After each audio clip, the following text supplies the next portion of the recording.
And thank you all for joining us. Stacy, whenever you're ready. Okay. So we have the different types of farmers markets. Of course, we have the traditional, the online or the farm stand. Your consignment markets. Your consignment markets are the only type of markets that require you to have the food establishment permit from the health department. We have your mobile markets, and we have your markets that are within the fair or festival. Those are the markets that if you're going to set up within the fair or festival, you just have to get a letter from the fair or festival manager stating that they're going to let you set up within that fair or festival. That fair or festival itself does not have to register to be a farmer's market. You yourself are going to be that farmer's market. You just need permission to set up your farmer's market within that. And then if you don't feel like you you don't fit into any of these types of categories, then you can write the commissioner a letter and tell him what your description of your market is, and then you can fill out the application and send that in for consideration for your own personal type of market. And then we do have a deadline of March the 1st, but sometimes we just have a really, really great growing season, and we had no intention at all of having a farmer's market. So it's like August 1st, and we have a slew of green beans and zucchini, and we decide that we want to have a farm stand at the end of our driveway. We've never been a market before in our life. We're not going to pay that late fee because this is our first market ever. So it's never too late to start your own market. You're not going to get that $20 late fee. The $20 late fee that applies for the after March 1st deadline, or for the ones that the registered, the ongoing farmers markets, the ones that we've already have established ourselves. And then how do you become a farmer's market? You can go online and get your application. I've already emailed everybody that are already registered with our department as of last year. So all of you guys that registered last year, you got your email probably the second week of January. And those applications are due by March 1st. And if we don't get those, then we are going to send out the $20 late fees this year. Those are definitely starting this year. And you can go online and get your registrations. You can go to WVDA and then go to Division, go to Forms, and go to Farmers Market, just say Farmers Market application. And you can, for the farmers markets, you can just fill out online and send it straight back to me. The vendor permits are a little different. And as I said, there is the March 1st deadline. So is there any questions so far about the different types or anything, farmers markets? I have a question. Okay. Yeah, so just making clear that direct to farm sales off the farm, they still need to register as a vendor. As a farmer's market. As a farmer's market vendor. And then it's free to register for a farmer's market before the deadline. Right. Right, okay, that was it. And if you want to sell your products at a farmer's market, do you need a vendor permit? Not everybody needs a vendor permit. If you're selling fresh uncut produce, you do not need a vendor permit. If you're selling eggs, you do not need a vendor permit. If you're selling baked goods, shelf-stable baked goods, no vendor permit. But if you're selling salsa or salsas, if you're selling fermented products, canned goods, pickled products, meat, dairy, time and temperature control products, and some freeze-dried. Not all freeze-dried products, but if they were a potentially hazardous product going into the freeze-dried process, then they were potentially hazardous coming out. So then you would need a vendor permit. For your pickled products and your sauces and your fermented products, you're going to need a letter of process authority. And in your vendor guide, I think it's on page 46, there's a list of process authorities that we know of. that you could call. And I suggest you call several of them and see which one fits your needs the best. We also require some food safety training higher than a food handler's card. There's good manufacturing and safe serve classes. You can contact Amanda Kittle right now, is doing the label review. And then just send in your application with your fees. We can get all those informations and we'll set up your kitchen inspection. And then, like I said, all that information for your letter of process authority is on page 40. I don't believe it's page 46 in the back of the book.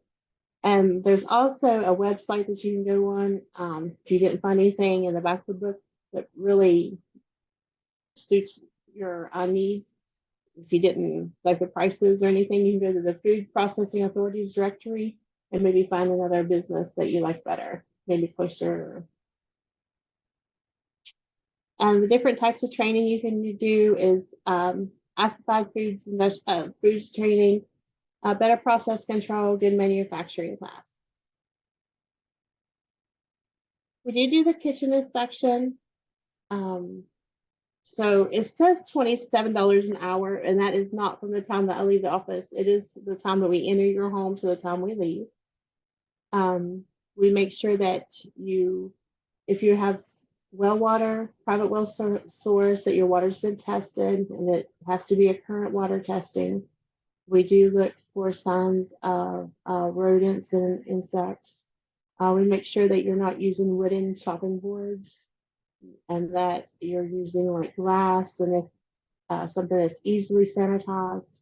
We go through your sanitation process, see how you keep your utensils sanitized as you're using them, after you're using them, how you keep your products clean while they're being stored, how you keep your products at temperature while you're cooking, how you keep your products, like if you're going to be transporting cold products from your home to the farmer's market, how you're going to keep them at temperature during transportation, how you're going to keep them at temperature while you're at the market. And then how do I get a vendor permit? Different types of food requires different types of vendor permits. For meat, you'll need a meat distributor permit, which you go through meat and this meat and poultry for that. And then you just fill out the application, your vendor permit application. For poultry, just fill out the vendor permit application and send it in. For time and temperature control, you'll need at least a food handler's card. And then we will come out and do the kitchen inspection. And that your water, you'll have to have your water tested if you have well water. For if you want to sell fish, you can't just go fishing out of this nearest creek. You have to buy your fish. So you have to have receipts of where you purchased the fish. Then you just fill out the application and send in the fee. And the same thing for seafood. But this is the first year that I've actually been getting dairy applications because there have been approved dairy processing now. So you'll get a licensing and permits from Rachel Shockey, our dairy manager. And then once you get that, then you'll fill out your application and send it in. And I'll recheck with Rachel and we'll get you permitted and you'll be good to go. The local health, the only time that you'll have to deal with local health now when you're getting permitted is if you have a consignment market. Because you no longer have to have the local health permit in order to get your meat permits anymore. You just have to have them if you sold meat, but you no longer need a food establishment permit to sell meat. Hey, Stacy, I've got your thing up. I'm just trying to catch up with you. Okay, we are on 18. Okay.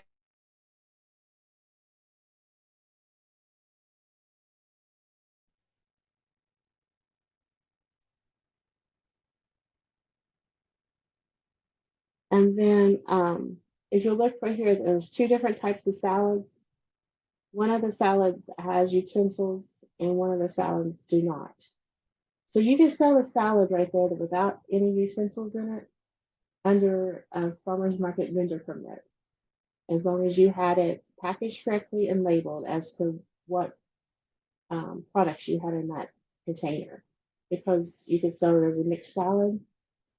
But once you put utensils by it, it becomes, it becomes ready to eat, and that falls under food service. So then you would need a food establishment permit. So my suggestion is, if your vendors want to sell ready-made salads, then maybe you could have like a farmer's market table at the beginning of your farmer's market, and you could have like a little thing of silverware where the vendors, the buyers could pick up the silverware on the way out of the market. That's one way to get around it. But otherwise, if that farmer's market vendor has any utensils on their table where the buyer could pick up the utensils, then they have to have a food establishment permit because it's food service. They can't sell it under the vendor permit. And some good facts about your farmer's market vendor permit is, once it's issued, it's valid in every county in the West Virginia. Now, it saves the meat distributors money because you no longer have to get the food establishment permit in every county. That $35 vendor permit takes you all over the state for one fee. The applications are due by March 1st, and the permits run April 1st through March 31st. And they can be revised for free during the year, and a lot of people take advantage of that. They're required to be a vendor at any kind of farmer's market, including consignments. And they're not required for non-potentially hazardous food, eggs, plants, or crafts. And incomplete applications, I get these all the time. Like, if you say on your application you want to sell meat, and you want to sell salsa, and you want to sell time temperature control products, and you send in your meat permit, and you say you want to sell salsa, but you don't send in any of the back-end documentation for your salsa. And then we come and do the kitchen inspection for your time and temperature controlled items. Well, you're going to get a permit for your meat, and you're going to get a permit for your cheesecakes. However, your salsa will be on hold until we get all the other information. And then once we get your other information, then we'll submit you a permit for your salsa. But later on in this the year, you decide you want to do freeze-dried vegetables. Well, you've already had your kitchen inspection because of your time and temperature cheesecake. So you'll just send me an email that says, "Hey, Stacy, I want to do freeze-dried vegetables." So we'll just revise your permit for free. It won't be a second kitchen inspection. I didn't mean to move you ahead, Stacy. I was trying to click here. We do have some questions in the chat if you are at a point where we can ask them. Sure. Okay. We have, what constitutes recent within a month or a year for a well water inspection? What is recent? A year. A year. Okay. The next question is the initial inspection for acidified foods is $27 for the entire visit. And how often are inspections done? Yearly? Yearly. Okay. And then our next question is, if a consignment farmer's market has a food establishment permit, can a vendor at that market sell a salad or food item with a utensil, or would they need to have their own food establishment permit?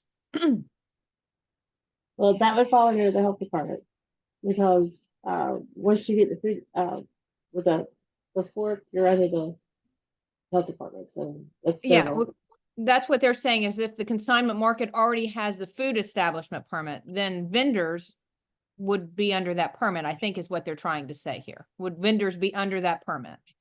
I don't know. That's up to the health department. Okay. All right. And are you ready for this slide? Yes. Incomplete applications? Okay. Oh, we just did that one. Sorry. I did. Just tell me when to move on. Okay, Yes. I'm on the egg one. Okay, here we go. You can sell eggs without a vendor permit. You can sell up to 150 dozen or less a week on a small egg producer, and it's free. You can reuse your cartons. You just have to make sure that they're clean. Your eggs can be transported at no more than 45 degrees, and you have 3 hours to get them down to 41. And you wouldn't believe the people that have their eggs just sitting on the table when I come by. And if we find the eggs just sitting out on the table, we'll ask you to put them up, and you'll sign a paper that you're going to take them home for personal use, because they have to be kept at a temperature. The eggs do have to be washed and free of debris. I'm so And- sorry. I'm trying to get it to where I can actually see the chat again, and I keep messing with your thing. Oh, Sorry. that's you're fine. They have to be clean and free of debris, and it has to have your name, and it has to have your producer's name. And these are ungraded eggs. It has to have your address, and the date that they are packed. I don't do this every day, so I have to write the name that they were packed, and ungraded eggs has to be on the label. But, make sure that those eggs are clean. Non-potentially hazardous foods. These are foods that do not require time and temperature control. They can be packaged at your private residence. They do have to be labeled correctly. And for the Department of Agriculture, when you're at a farmer's market, we ask that they be labeled and packaged correctly. They can be like, if you've got cookies, they can be like in a cookie jar, and there could be a placard beside them. That is totally fine, but they have to be covered up to keep them, away from bugs and contamination. The cottage food law, it does state that, that there could be, you can put the label like on the receipt. Like if you have a fancy printer that can actually print the label on your receipt, that's fine. If you can print the label like on the bag, that's fine. It just has to be printed somewhere. You can sell pet treats all day long. You just have to have them registered with the department, and you can just call Chessie at the registration down here in Reed, and it's 304-558-2227, and she'll be glad to hook you up.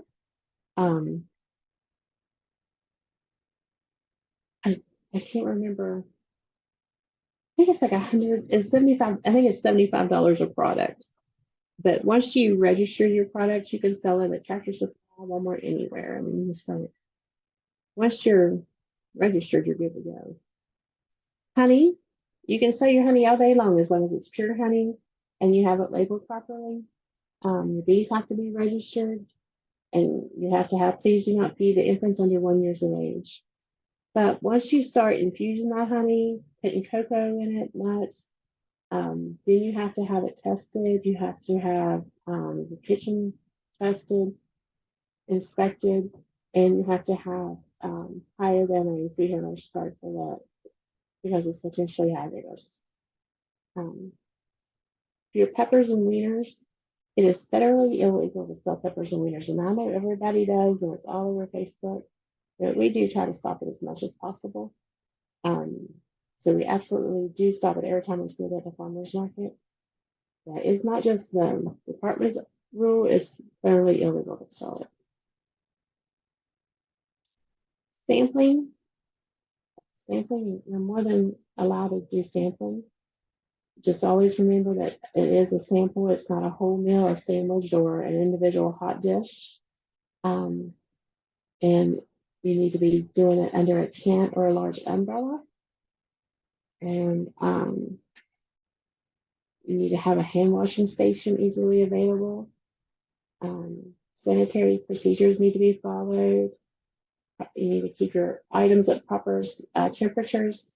You need to use your dispensing tools. Make sure that you're wearing gloves. And we like to make sure that you keep your. What I suggest is that you, like if you have like dips and stuff, is that you take the cracker in your glove hand, you dip it, and then you hand the cracker to your vendor or your guest. We don't like to see multiple hands going into the dip bowl. Try to keep everything as clean and sanitary as possible. Keep as much germs out as you can. Farmers market inspections. We need to go to inspect your farmer's market. Oh, I'm sorry, I'm on number 29. Farmers markets, we try to do your farmers market inspections every 3 years. If we have need to, we'll come more than that. We always make sure that your current registration is displayed. We'll ask for a list of your vendors. We make sure that you are in compliance with your sampling. We go around and we speak to all of your vendors. And once we get all of your vendors inspected, then we'll come back around and we will discuss our findings with the market manager and discuss any hazards that we found and any potential problems, health issues that we found, or any concerns that the market manager has or the department has. And usually there's no problems at all, and it's just usually a really good visit for both sides. So all in all of our markets do a really great job.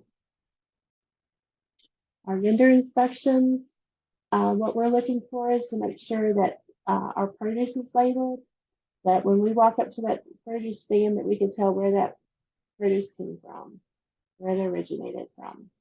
And for our potentially hazardous products, we look to see that they have a vendor permit. If they have that vendor permit showing, then we know that they've had the correct training, that they've had the correct testing, and everything is great.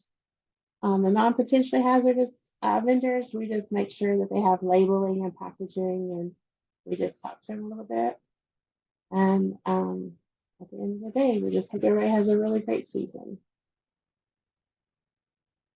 And always we want to educate before we regulate. So we're always willing to go meet with the markets. We go and have vendor days. We go and have vendor meetings in the evening times. I'm always there at opening days for markets when any market wants me to come.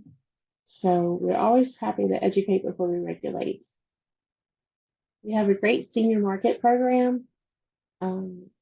Leslie Bogus does a wonderful job with that. So if you have any need for that, you just, this is an old slide and we just changed a little bit. Instead of the A Wallace, you'll just need to contact Leslie Bogus. It's 304-558-2210. And they also have a West Virginia growing program. And then we have a meet the staff. So, do I have any questions?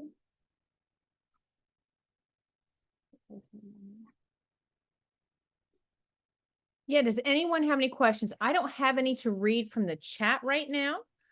You can drop them in the chat, or you can feel free to just start talking, unmute yourself and start talking. I did put one in the chat. It was about, that's okay. It's about the farmers market vendor guides. And I was just curious if those will be available at the small farm conference. I mean, most people I direct, you know, they don't need a paper copy, but will there be paper copies available? There will. We're working on updating it right now. So we send them out once you send in your application. We do send them out and ask it. And then anytime that you want them, we'll send them to your market. But we will have the new ones available at the Winter Blues. Okay. And then we're also having a vendor guide class. Great. That sounds great. My other question is, can vendors from Kentucky, if their rules allow it, bring value-added products across the state lines still, like jams and jellies and things like that, from other states that allow that, to sell at a West Virginia farmers market? While they're under the cottage food, they're making that at home. Does that make sense? Value added is potentially hazardous. So no, you can't, as interstate commerce, you can't take it across there. But jams and jellies are fine. Not if it's value added. Not if it's value added. No. I thought that rule had changed to where vendors from Kentucky and Ohio could bring their products made in a home kitchen across state lines to sell in a West Virginia farmers market. Non-potentially hazardous. Right. I think Right. there's a Yeah. confusion. I think she is hearing a value added means potentially hazardous. So value added can just mean I'm taking my strawberries and making them jam. It's non-potentially hazardous or potentially hazardous. That's right. That's what I was wondering. Okay. Right, Stacy, if it's non-potentially hazardous. So we consider anything value added if we jar it or further process it, not acidified. I think that's what we're missing there, right? Right. It has to be just berries and fruit. It can't be like jalapeno strawberry or Right. lilac strawberry. It just has to be strawberry, blueberry. Not, it can't be sugar free like that.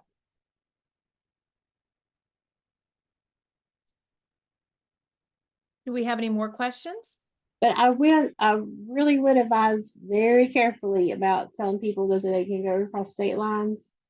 I mean, was just because we allow it, I've had several people call me very upset because where we tell them, yep, you know, you can come and sell. A lot of our people have gone like to across the state line, and they're calling me, hey, I'm in Ohio, and they're not letting me sell. So just what I tell everybody is, if you're going to go, like if you're going to go across state lines, you need to call and say, hey, I'm planning on bringing my freeze dried candy. Can I sell it in your area? So I know you're probably asking for your market, but like if you're all going to tell somebody that they can come, I would maybe make sure it's all right in your area. I mean, at a farmer's market, you're fine, but I would just always make sure before you go widespread telling people, let's take stuff anywhere else. I always try to warn people because it gets very expensive, because this guy has spent like all kinds of money and traveled clear to Ohio to sell his stuff, and then he couldn't sell it. And he was like calling me for help, and there was nothing I could do. And I felt really bad. So I've been trying to warn people when they bring that up, is that you got to be very careful with that too. It's kind of a loaded situation. That's where just because we allow it doesn't mean everybody does, and just be very careful. Is all I'm saying. Does that make sense? What I'm saying.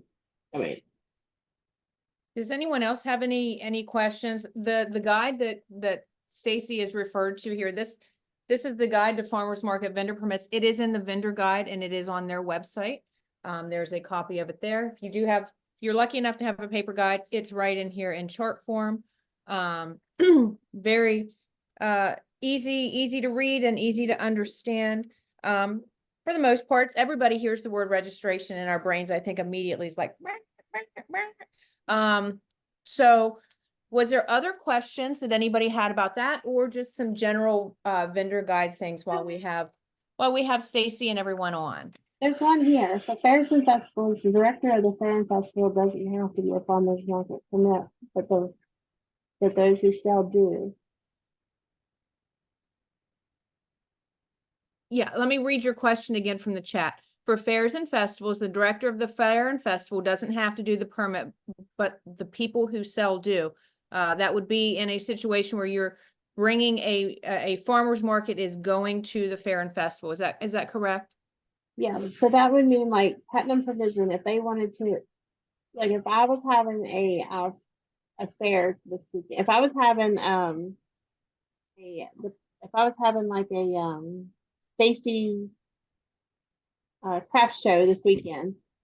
Okay, the pumpkin festival. If I was having a pumpkin festival this weekend, and the Putnam Provisions Farmers Market wanted to go to it, then they would have to get a letter from the pumpkin festival saying that the pumpkin provisions could come to there, and if they said yes, they are the Putnam Provisions, I know, already has a farmers market permit, so they just have to have a letter from the pumpkin festival saying that they could set up within the fair festival, and that's fine. But then she just needs to make sure that her vendors that she's taken with her to that event have the permits they need, just like she does at her other market, and she's fine. She should be good to go. Okay, another question. what if you have a situation where you have vendors at your fair already? Okay, but they are selling food stuff. Like you've never called it a farmer's market before, but these are vendors that you have in there already. Basically, they are. And the festival decides that they're going to call that a farmer's market.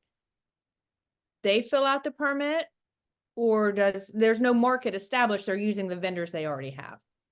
Or You see what I then the festival decides to throw out a farmer's market permit, Okay, because you're going to turn yourself into a farmer's market. yes, okay. Because that does happen a lot of times. We have farmers markets that we don't realize are farmers markets until we call them that, and really take account to that. So that's great. And that's the message too that we've been putting out. I know with the West Virginia Farmers Market Association is roadside stands, you're a farmers market, you know, join us, come learn what we have to offer. Mobile markets, you're a farmers market, you know these things. On farm stands, you're a farmers market. Fairs and festivals, you have stuff in there, you're a farmer's market. And that's really great opportunities for other people to get out and sell things, and for people to get produce and value added items and meats and stuff in places that they typically don't. So that is awesome to have that opportunity to have it at fairs and festivals as well. Does anyone else have any questions? Vendor guide or regulation related? Stacy, thank you so much for joining us today. I'm sorry we couldn't get your PowerPoint up a little quicker, and that apparently I can't operate it very well. I have a very touchy mouse, if you guys noticed. We went on a ride through those slides a couple of times, but this will be, the recording will be put on our YouTube channel, and it will also, the PowerPoint will go out to all of you as well. We'll put together an email, send you guys the link to the recording and to the PowerPoint. Oh, we got one more question. Is the commercial kitchen statement changing? What do you mean? Well, look, the commercial kitchen, like, it kind of got confused before. So if I own a commercial kitchen and I make, you know, my commercial kitchen for my stuff, for my restaurant, and then you want to use it to make your salsa to sell at the farmer's market, then you're borrowing my commercial kitchen and my commercial equipment, but you're not using, but it's not actual commercial kitchen as for you, because you're just using my equipment. So no one is overseeing someone to make it my commercial kitchen mine. Someone oversaw my process and oversaw, you know, how I clean, how I cooked, and all that stuff. No one is overseeing, like no one with authority is overseeing how you do your process. So therefore, you're using a commercial kitchen, but you're not really using a commercial kitchen. So that's how, and a lot of people were saying, oh, I'm using a commercial. And then we finally caught on what was happening. So that's when we're like, oh, wait a minute, no, that's, so actually what you would be using would be, because they're kind of like a community kitchen, what we were saying, that's kind of what you're having. So we just kind of cracked down on it. Okay. So if you want to do that, we would come in and do, so after hours, then we would come in and do a inspection of you using that commercial kitchen. But then you wouldn't have the same, that you wouldn't be able to sell your products out of state and everything that someone that was actually paying to use a real commercial kitchen. So Thank if you I- for answering Oh, that. sorry. Oh, yeah. I wanted to clarify. I misread the question, but I have had that question. So I'm glad that you answered that question. I misread the question that Putnam Per Business had here. They say, is the not in a commercial kitchen statement changing? The made in a home kitchen, is that statement changing? Or are you basically asking, can you use the label that you already have that's already says not made in a non-commercial, in a home kitchen? They're asking about the kitchen statement changing, the home kitchen statement. I wasn't aware of any No. changes. So yeah. Definitely not changing. So remember, now we're meeting FDA requirements with your label, and that additional sentence is required to say you could have cross-contaminant allergens. It's in an uninspected kitchen. I see a lot of people abbreviating that sentence and saying like made in a home kitchen that doesn't need to be inspected, or they're kind of making a lot of their own versions, you need to use the version from the vendor guide verbatim, because we see a lot of people saying, not a commercial kitchen. Remember, we're talking about inspection, not the type of kitchen. So to always be safe, Holly has it up there in the screen. We want to use that sentence verbatim. So we don't want to get it wrong. We don't want to mislead anybody. And no, that should not be changing, because we do. So if you want, even if you have a non-potentially hazardous food that is not required to have a label review, we are happy to review it. It's a really short form. You fill it out. Amanda will check it and make sure you have everything you need. And what she's going to look for is that sentence is written verbatim. And if it's not, she's just going to come back and say, hey, this is what it needs to look like. That's going to be kind of an extra protection for you to make sure you're labeling it correctly, even if it's not required. And if you join West Virginia Grown, we require a label review anyways. So let's say you're a cookie maker and you're doing it from home, and you can join West Virginia Grown, but they're going to ask for that label review. So use your vendor guide for the label. Sorry. Yeah, thanks, Casey, for that input. Yes.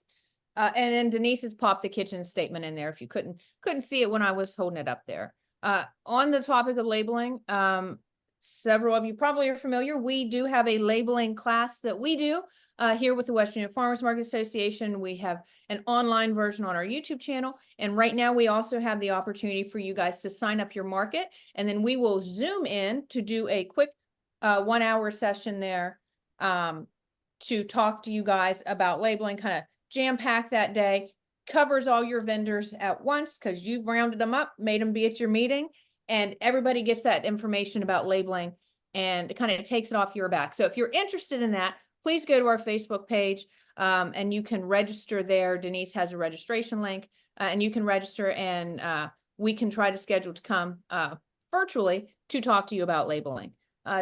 Deb, go ahead. Sorry, I cut you off again. I forgot I was coming back to you. That's okay. So in respect to the commercial kitchen, so if you rent a commercial kitchen, I mean, Stacy, you've already inspected mine and I'm up for another inspection for my floral jellies. But if I were to rent a commercial kitchen and you've already been here, let's say you've already done my home inspection and I've met all of the sanitation requirements, and you know that I would then, if I rented a commercial kitchen, let's say I'm going to expand and I need more space in order to do that, produce the same product, but in a larger, where I have more equipment available to me. Do I need to have an additional inspections to show that I'm using the same sanitation process in a different facility? Or, so I know that's kind of a one-off question, but you know, if I'm going to upscale and need and have access to a commercial kitchen to produce the same product that's already been inspected in my home kitchen, do I need an additional inspection? Is there any kind of labeling changes that would be necessary because it is being made in a commercial kitchen? I can't imagine that there would be, but I just wanted to ask that question. I wanted to see like what type of commercial kitchen, is somebody going to be overseeing your process? No, it would just be me, the same way that I would just be renting the kitchen because I have the better process controls. I have a license that they don't. Yeah, So that goes with me me wherever I'm going. Yeah, I'm going to see it. Yeah, I'm going to have to come see the kitchen just like before. Okay. No, I just was curious. So that was, so I would need 2 inspections. The one where I'm doing my at-home manufacturing. And then if I were to upscale, you would need to come and do another inspection overseeing the same process in a different facility. Yes. Accurate? Okay. Thanks. All right, guys, I'm going to have to leave. I got another meeting. Again, thank you so much, Stacy. You all are welcome to stay around if you have more questions that we can answer. Happy to answer some questions out of the guide if you have them, because I've got mine right here. Send me an email of any more, and if you have questions, I'll email back. I can email you when I get back. Absolutely, Stacy. We can send Stacy questions too if we have any that come up in conversation. Thanks, Thank you. Thank you. Bye. Did anyone else have any other questions that we could discuss while we're on here? just general farmers market questions or anything from the farmers market guide or anything we talked about today? I think I still have questions about someone else using a commercial kitchen. Okay. So this is what I'm understanding. So if a producer that I might be working with says that they're going to make whatever, any kind of value added product, jams, jellies, and I guess that could include potentially hazardous too, but they're going to be using someone else's commercial kitchen, then it seems like they're just, from what Stacy said, that even if that kitchen's already inspected and they've gone through everything they need to, someone there has to be overseeing their process. Based on, may I? Because I'm a producer. Yeah. Also. Yeah, go ahead. What a non-potentially hazardous is not going to require an inspection. So jams and jellies, unless they have an additive, so I make floral Right. jellies, which make them potentially hazardous, requires a kitchen inspection, which I have done and have a vendor permit in order to sell those in farmers markets across West Virginia. If I were to go, and because Stacy has been here and inspected my kitchen, if I'm going to go to a commercial kitchen in Parkersburg to upscale, Stacy has to come and inspect my process in that kitchen in order to be able to sell that. If I am producing it only in my home, it's not going to change the labeling because I'm not a commercial it's whether you're using wherever you are, if it's potentially hazardous, your process needs to be inspected. Whether it's you're using 3 kitchens, then you need 3 inspections because the process could change. The equipment changes, the location, the sanitation process, all of that varies based upon the location in which you're producing. So if you're producing in 3 kitchens, you need 3 kitchen inspections. So now that's for farmers markets. If you are going to be doing something commercially, then you're going to have to go through your local health department. That's not something that your vendor's market permit does not meet the inspections that are required by the health department. Okay. I hope that answered it a little bit. Yeah, it did. Thank you. So for everyone, to make it extra clear for you, there are 3 levels of a kitchen inspection. There is a home kitchen inspection that is only for farmers markets. There is a food establishment permit, which is for your ready-to-eat foods. That's what your restaurants have, your food trucks have, your small delis within a grocery store. They have food establishment permits. The 3rd level is a food manufacturing permit. Now you go through your state sanitarium, but that is an FDA inspection. That is above your county level. So that is if you're selling anything shelf stable, jarred, out of the state, not at a farmer's market. So even a restaurant can't bottle their barbecue sauce and sell it at their restaurant in that same kitchen. That's a different inspection and it has some different kitchen requirements. That's why you see a lot of our restaurants have a separate building or facility where they're making their shelf stable items. So anything we're talking about from a home at all that is potentially hazardous, that's the caveat, has to be sold at a registered farmer's market. You're going through Stacy. You're selling at other places. You cannot make it from your home if it is potentially hazardous. I hope that helps. Which is why I don't sell my flour jelly anywhere other than a farmer's market. Yeah. Now remember, your on-farm stand registers as a farmer's market. Online farmer's markets can register as a farmer's market. Something else that you explain to the commissioner that you think is a farmer's market could potentially be a farmer's market. That's why the law is written that way. But it definitely binds you into West Virginia. You're not going to sell out of state with it. Okay. Did anyone else have anything? I'm curious about her online farmers market comment. Okay. So I am an on-site farmer's market. In fact, I'm my only producer at my farmer's market. I make it all. But I'm going to expand that this year. But the online farmers market, if I'm an online farmers market only selling in West Virginia and have received my appropriate licenses and inspections for my floral jellies, am I allowed to sell those floral jellies in my online farmers market only within the state of West Virginia? Yes. Okay, So your products cannot, those potentially hazardous products cannot be shipped out of the state. I know right, online farmers market sounds like you can sell it anywhere, right? right. Not it, no, not Gotcha. particularly. But so yeah, you're still bound by the state. That's why I think I see a lot of people selling things on fair, and I'm like, I don't think there's a reciprocity agreement there. And I mean, There I'm is not going to not. police it, but I'm like, I would much rather, err on the side of caution than it's not worth my name, reputation, or the effort that I put into this very small enterprise to deal with selling a few jars that create havoc for myself and others. So, That's a So very good her policy. I'm sorry. Yeah, so her flour jelly, of course, would be considered potentially hazardous, right? Right. yes. And I think that's where the confusion for me is coming in, is because I understand the difference. I ran a commercial kitchen and all that between potentially and non-potentially. So her question was, can she sell that across state lines if she's online? And no, it's only in West Virginia. Not from a home But kitchen. what about, right, right. So that's potentially hazardous. I get that. But that's not, but it's also non-hazardous. She could sell any other jellies, berry jellies, or anything that like that, or is that not allowed? That That's is where I'm up getting to the state. confused.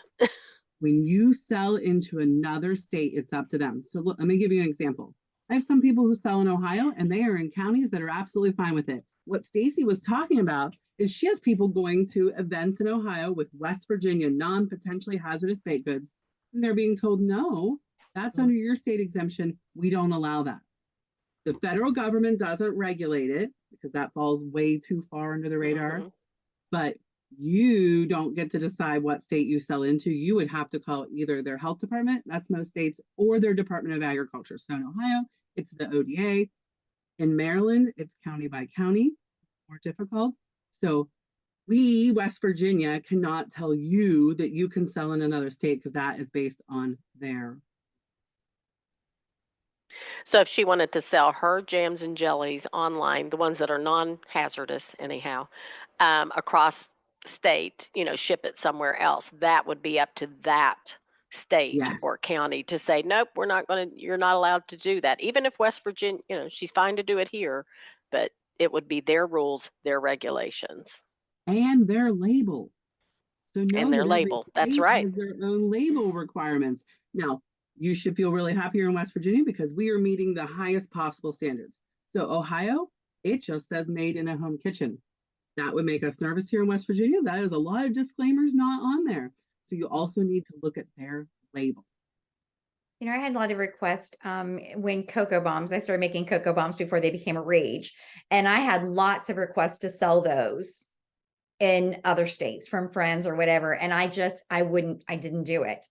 Now if they wanted to do a meet and pick up at the line, because I live close to Parkersburg. So if they're over in Ohio and they want to meet me there and pick them up and that's fine. But I get it. Not everybody takes those kinds of precautions, but I'm kind of like, I've always been the rule following girl. And I'm like, I'd rather, I'm not the one that like does it, ask for forgiveness instead of permission. I'm like, I'm the one on the other end. So. And thank you for that. I Yeah, think it thank makes you. everybody's job a little easier. So yes, someone and said, you also, just don't go willy-nilly. That's right. right, and you have to remember that when you do something that's incorrect or you're not following policy, that can affect the other farmers or vendors at your market, and you don't want that. Everyone wants to be on the up and up, for sure. Yeah. And that is something that we see with social media. We see if you see one person doing it wrong, if I'm doing something wrong and I'm like, look at it, it's great. And now you guys are excited about what I'm doing and it's wrong. And then I'm like, oh no, it's easy, just do that. That is how the misinformation just spreads. And you've got this giant group of people now that's like, oh yeah, she's been doing whatever it was. Totally fine. And now everybody's doing it. So absolutely.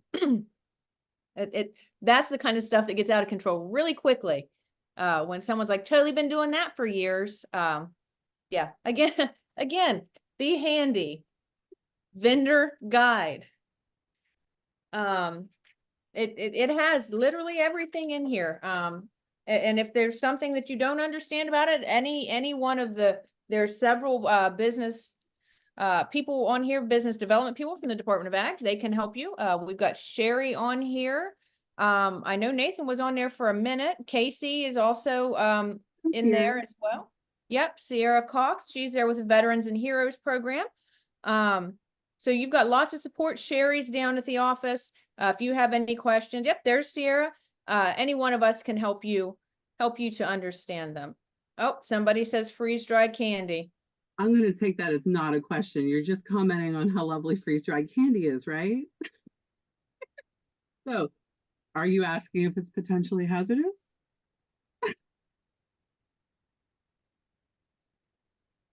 Oh, no.